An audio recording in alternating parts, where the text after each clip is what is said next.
This is Rhapsody TV. Hello, bienvenue dans notre nouveau numéro de Rhapsody TV Show.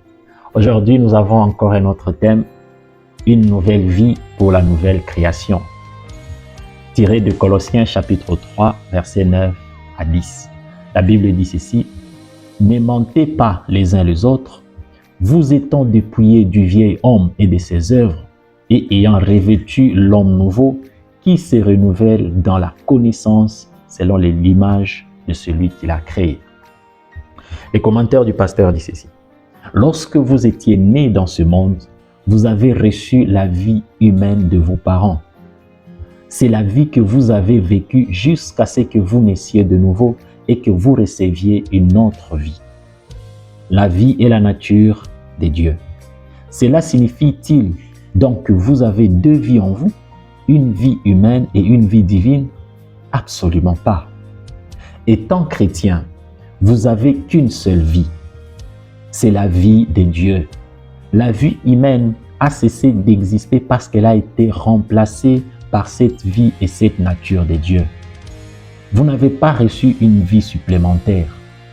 Il s'agissait d'un remplacement de l'ancienne vie par la nouvelle. La Bible dit dans 2 Corinthiens chapitre 5 verset 17, « Si quelqu'un est en Christ, il est une nouvelle créature. Les choses anciennes sont passées. Voici que toutes choses sont devenues nouvelles. » L'utilisation du mot « créature » dans les versets nous indique que ce qui est décrit est inconnu.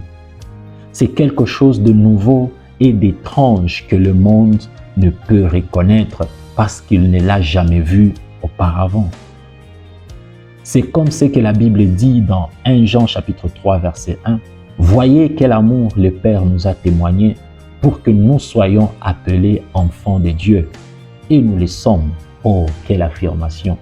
Si le monde ne nous connaît pas, c'est parce qu'il ne l'a pas connu. Maintenant que nous sommes fils de Dieu, le monde ne nous reconnaît pas parce que nous sommes un être nouveau. Nous ne sommes plus sujets à la maladie, à l'échec ou à la mort. Nous sommes de nouvelles créations, nées avec la vie et la nature de Dieu qui transcendent la vie humaine ordinaire. Tel est le message de Christ. C'est la raison pour laquelle il est venu. Mais à tous ceux qui l'ont reçu, à ceux qui croient en son nom, elle a donné le pouvoir de devenir enfants de Dieu. Jean chapitre 1 verset 12. Alléluia. Quelle merveilleuse rhapsodie. Ici, le pasteur est en train de nous rappeler que le jour où nous avons donné notre vie à Christ, nous avons reçu une nouvelle vie qui est différente de la vie que nous avions quand nous sommes nés de nos parents. Vous savez, quand nous sommes nés de nos parents, nous avons reçu une vie que nous appelons la vie humaine. Mais dès le jour où nous avons donné notre vie à Christ, nous sommes nés de nouveau et nous avons reçu cette vie qu'on appelle la vie divine.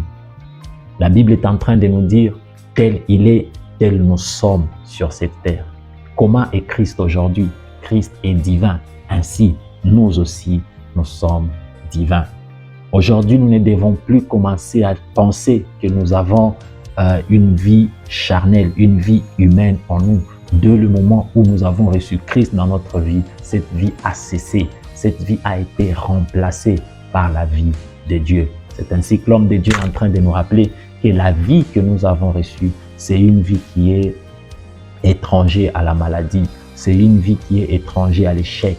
Nous ne sommes plus censés échouer. Nous ne sommes plus censés vivre dans l'échec. Pourquoi? Parce que la vie qui est en nous maintenant, c'est la vie de Christ.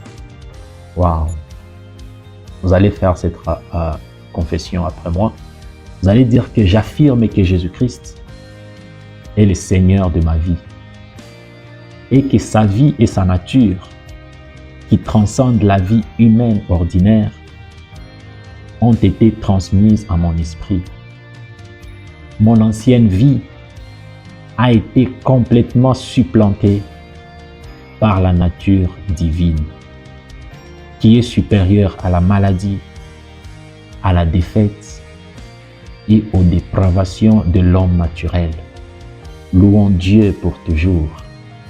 Alléluia.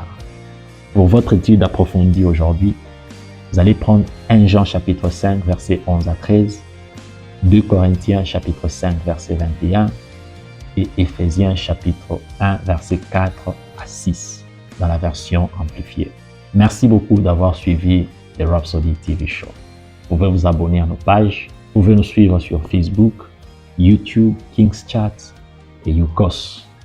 Surtout, n'oubliez pas d'en parler. Que Dieu vous bénisse et à la prochaine. Peace.